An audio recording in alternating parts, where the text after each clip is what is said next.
Hello everyone. In this video, I will be discussing the concept of nesting of structures, that is, how to declare a structure within a structure. I will be discussing how a nested structure is declared both inside and outside. Then I will be discuss how the nested structure is initialized using various ways, that is direct initialization and using constructors. And finally, I will be discussing how nested structure members are accessed in a program. So let's go.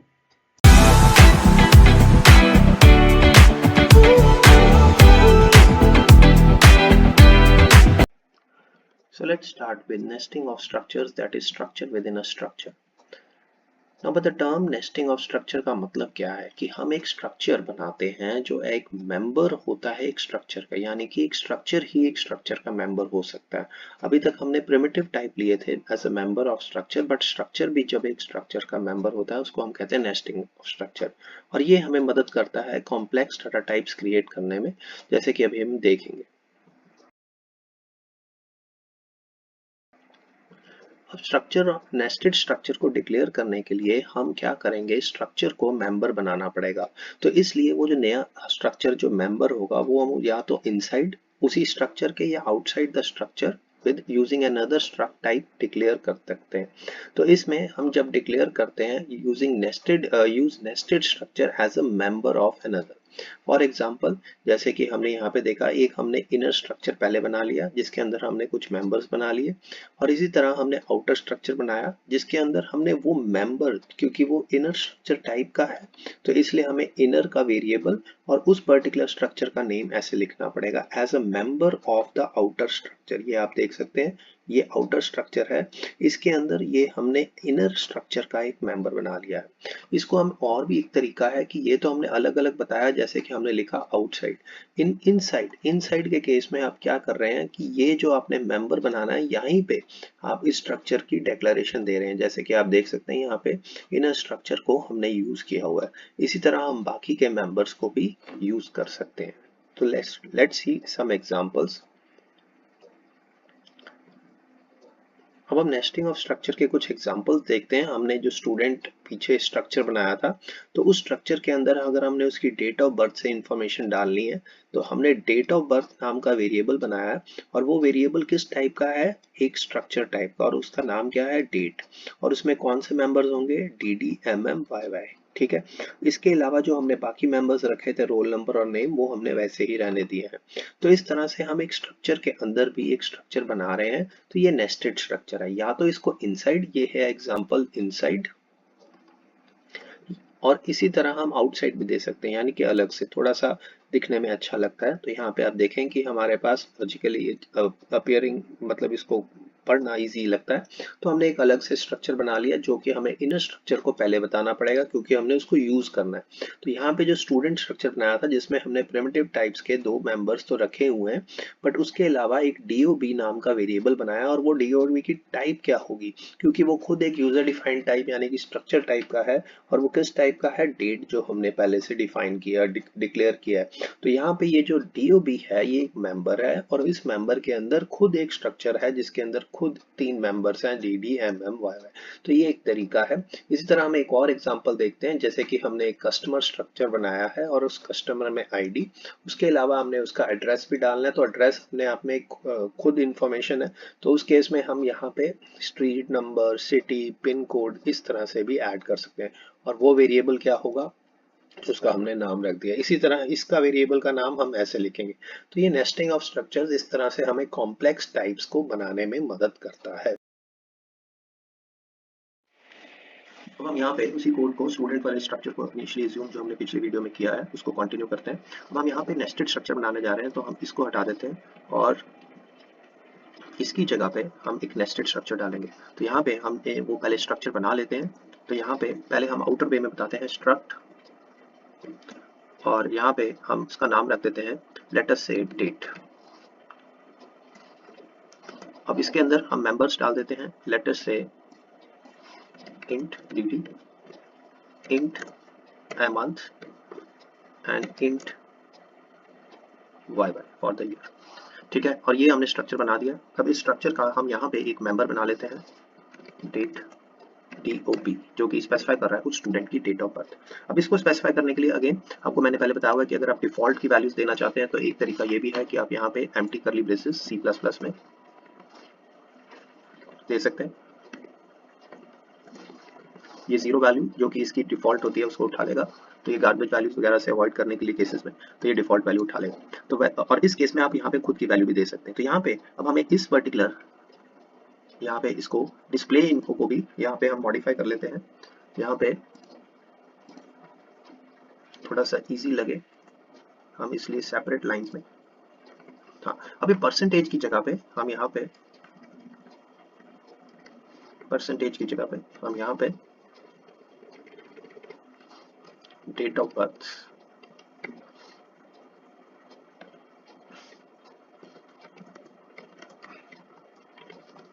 अब यहाँ पे हम date of birth को call करेंगे तो उसके लिए हमें यहाँ पे भी एक फंक्शन बनाना पड़ेगा जो इसका मेंबर फंक्शन हम जिसको कहते हैं।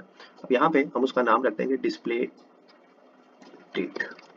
ठीक है, इस डिस्प्ले को भी इसको भी हमने कॉन्स्ट बनाना है और यहाँ पे हम डायरेक्ट डेट यहाँ पे शो कर देते हैं dd।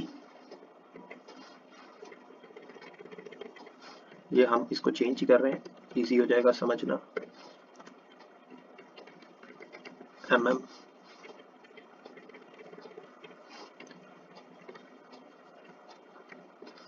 And yy। तो यहाँ पे हम ये चीज प्रिंट करने जा रहे हैं इसकी डेट ऑफ बर्थ और यहाँ पे परसेंटेज की जगह क्योंकि हम सिर्फ यहाँ पे DOB यहाँ पे लिख देते हैं DOB। अब यहाँ पे ये अकेला इसको एरर देगा तो इसलिए हमने यहाँ पे डिस्प्ले डेट नाम का जो इसका फंक्शन है उसकी वैल्यूज को डिस्प्ले करना। तो यहाँ पे आप डेट ऑफ बर्थ या DOB जैसे भी आप लिखना चाहते हैं वो वैल्यूज यहाँ पे आप डिस्प्ले कर सकते हैं। तो इस केस में हम यहाँ पे एक मिनट यहाँ पे पहले हम सेमी कॉलन लगाते हैं इसको अलग लाइन में क्योंकि ये सी आउट के साथ नहीं चलता। ओके, और ये भी हमें गायब करना पड़ेगा। ओके, तो ये डेट ऑफ बर्थ को डिस्प्ले कर देगा। इसके बाद अगर आप चाहते हैं तो आप वो लगा लें। ठीक है, तो अब इसकी वैल्यूज को हमने यहाँ पे सेट कर दिया, मेंबर फंक्शन को बना दिया। अब हम इसके आगे चलते हैं। अब हम इसको देखते हैं कि हमें इनिशियलाइज कराना है। अब इसको इनिशियलाइज कराने की बात करते हैं कि नेस्टेड स्ट्रक्चर को हमें इनिशियलाइज कैसे कराना है। तो जैसे हम नॉर्मल स्ट्रक्चर्स की इनिशियलाइजेशन की बात करते हैं at the time of declaration, तो यहाँ पे इन्वॉल्व्स कि हम इसको मेंबर्स को in the order, in order का मतलब बहुत इंपॉर्टेंट है कि जिस ऑर्डर में वो अपीयर हो रहे हैं स्ट्रक्चर की डिक्लेरेशन में उसी ऑर्डर में हम यहाँ पे डिक्लेयर करेंगे, उसको इनिशियलाइज कराएंगे। तो वहाँ पे ब्रेसेस एनक्लोज्ड लिस्ट के अंदर जैसे कि आपने पहले किया है, बस यहाँ पे फर्क क्या है क्योंकि तीसरा मेंबर जो हमने बनाया वो एक स्ट्रक्चर है तो इसके अंदर हमने यहाँ पे एक अलग से करली ब्रेसेस के अंदर उन मेंबर्स की ऑर्डर के अंदर यानी कि DD, MM और YY ऑर्डर में यहाँ पे हमने उनकी वैल्यूज को इनिशियलाइज कर दिया है। अब ईच वैल्यूज इज सेपरेटेड जैसे कि हमें मालूम है बाय कॉमास यहाँ पे and all values are enclosed within curly braces. तो ये जो इनर स्ट्रक्चर है उसके मेंबर्स को भी हम सेपरेट करली ब्रेसेस के अंदर इंक्लोज करते हैं। फिर इसमें विद इट यहाँ पे inner structure is initialise with its own. इस विद इट्स ओन का मतलब ये जो आउटर स्ट्रक्चर की जो ब्रेसेस हैं उसके अंदर हमने यहाँ पे इनर स्ट्रक्चर के भी ब्रेसेस बनाए हुए हैं। अगर हमारे पास जैसे कि हमने पहले भी बात की हुई है पिछली वीडियोस आप देख सकते हैं कि वन और मोर ट्रेलिंग इनिशियलाइजर मिस कर जाते हैं then structure will be assigned with the value 0 for integers and float and null for the characters and string type members. तो इस तरह से हम डायरेक्ट इनिशियलाइजेशन करते हैं।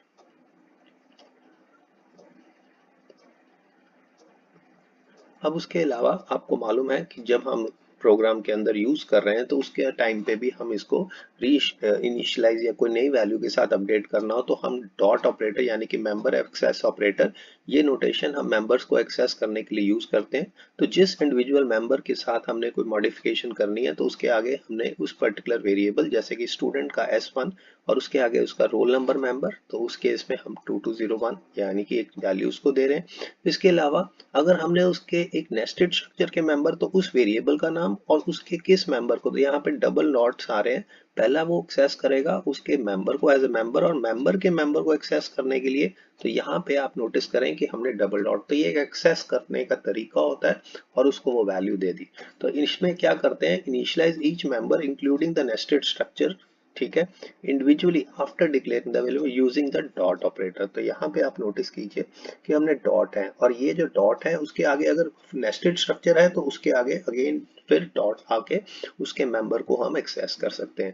तो यहाँ पे ये जो ऐड एन एक्स्ट्रा डॉट आ रही है for accessing each nested member declared with in the structure. तो यहाँ पे वो जो नेस्टेड स्ट्रक्चर के मेंबर को हमने एक्सेस करना, तो उसके लिए हमने एक एक्स्ट्रा डॉट भी डाली हुई है।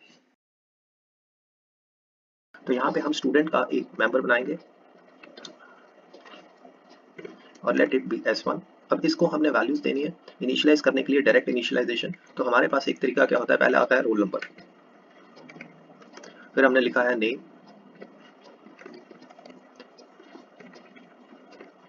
और तीसरा है डेट ऑफ बर्थ। अब वो खुद एक स्ट्रक्चर है, तो इस केस में हम यहाँ पे उसकी डेट ऑफ बर्थ यानी कि कुछ भी लिख सकते हैं जो हमारे वैल्यूज हमने सेट करनी है। लेटर्स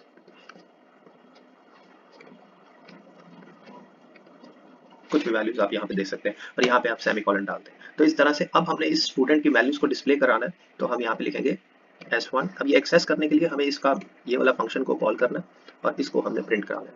तो इस तरह से सिंपली एक वैल्यू, क्योंकि ये नेस्टेड स्ट्रक्चर है तो यहाँ पे हमने इसकी वैल्यू विद इन अलग से एक कर्ली ब्रेसेस के अंदर यहाँ पे वैल्यू हमें देनी पड़ेगी। अब इसको सेव करते हैं और रन करते हैं एक बारी। तो आप यहाँ पे देखें कि Varun date, Varun roll number और उसकी डेट ऑफ बर्थ डिस्प्ले हो गई है। इसकी थोड़ी सी फॉर्मेटिंग कर लीजिए यहाँ पे, इसको भी कम कर देते हैं।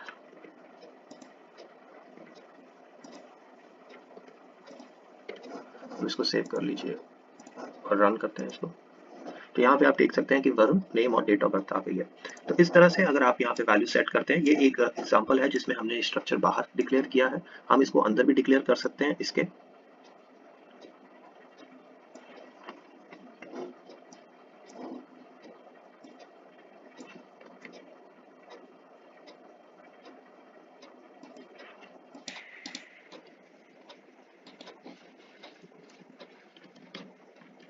अब इसको चला के देखते हैं। तो ये देखिए, हम इसको इनसाइड या आउटसाइड दोनों दे सकते हैं, पर बेटर होता है कि हम इसको आउटसाइड दें ताकि लॉजिकली हमें पढ़ने में आसान होता है। ओके, तो यहाँ पे हमने इसको इस तरह से ही देना है, बेटर रहता है। तो यहाँ पे एक बार सेव।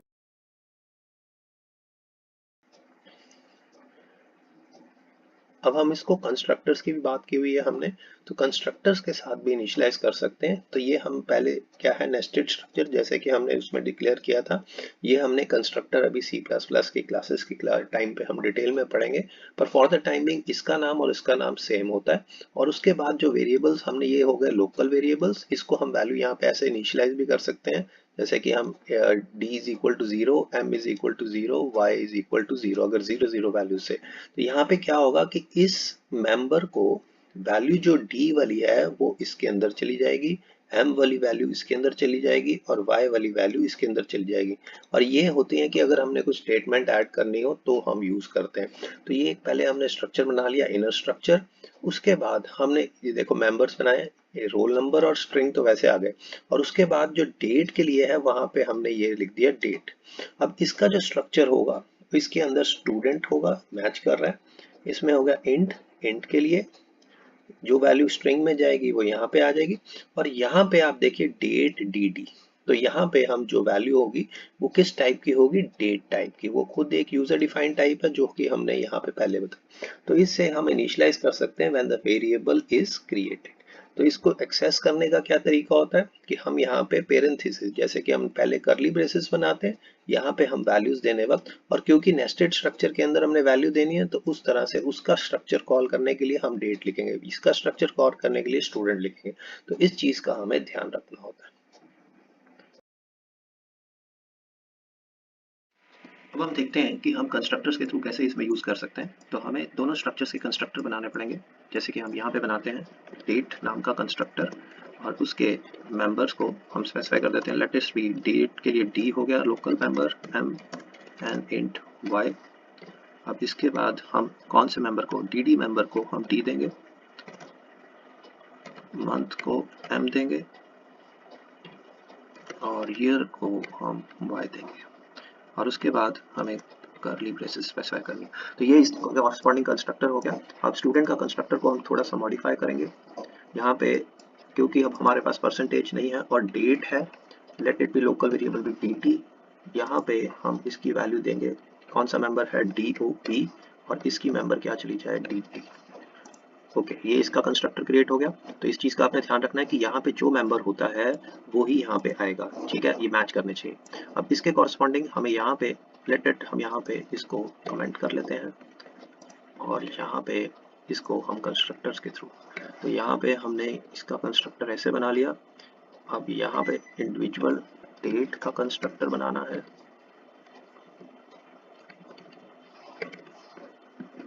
ओके, तो अब हम इसको सेव करते हैं। ये हमने कंस्ट्रक्टर्स के थ्रू इसको इनिशियलाइज कराया। तो ये देखिए यहाँ पे वैल्यूज आ गई हैं, उसकी करेक्ट वैल्यूज। तो कंस्ट्रक्टर्स के थ्रू भी हम यहाँ पे C++ में ये यूज कर सकते हैं कंस्ट्रक्टर्स, ताकि हम इनिशियलाइज कर सकें। बस यहाँ पे याद रखना है कि जब भी इनर कंस्ट्रक्टर को कॉल करना है तो पहले उसका नाम देना है, जैसे कि डेट इस केस में, और उसकी वैल्यू जो कंस्ट्रक्टर पेरेंथेसिस के अंदर स्पेसिफाई करनी है। और ये हमने यहाँ पे पहले से स्पेसिफाई कर दिया है। ये देखिए यहाँ पे ये वाला है कंस्ट्रक्टर जो कि हमने यहाँ बताया है, जो हमने कंस्ट्रक्टर बनाया। तो यहाँ पे ये जो कंस्ट्रक्टर है ये इनिशियलाइज कराएगा डेट की, और इसके अंदर क्योंकि वो नेस्टेड है तो इसलिए यहाँ पे हमने ये जो स्टूडेंट है उसके केस में हमने डेट मेंबर लिखा है, तो यहाँ पे उसका वेरिएबल का नाम हमें लिखना होता है, जैसे कि हम आगे लिख रहे हैं DOB, जैसे नेम के केस में नेम लिखा है, तो इस तरह से DOB और DT। और मैं आपसे एक और चीज इंपॉर्टेंट बात करना चाहूंगा कि अगर आप स्ट्रिंग की जगह यहाँ पे करेक्टर लिख देते हैं तो ये थोड़ा सा यूज होता है, बट मुश्किल थोड़ा सा होता है, इसलिए हम अवॉइड करते हैं। और यहाँ पे हमने इसके कॉरस्पॉन्डिंग स्ट्रिंग डॉट h लिखना पड़ेगा एक। उसका रीजन क्या है कि यहाँ पे C वाली फाइल को हमने यूज करना है। अब इसमें हम यहाँ पे एरे हमने डिफाइन कर दिया है, कैरेक्टर एरे। अब इसकी वैल्यूज को इनिशियलाइज करने के लिए हम यहाँ पे क्या करेंगे, यहाँ पे हमें लिखना पड़ेगा कॉन्स्ट, हम अगर यहाँ पे लिखना पड़ेगा कैर स्टार, और क्योंकि ये चेंज नहीं करना चाहते हम इसको कॉन्स्ट भी कर सकते हैं। उसके अलावा हमें यहाँ पे भी थोड़ा सा चेंज करना पड़ेगा, और उसके कॉरस्पॉन्डिंग हम यहाँ पे ये जो वैल्यू है इसको यहाँ की बजाय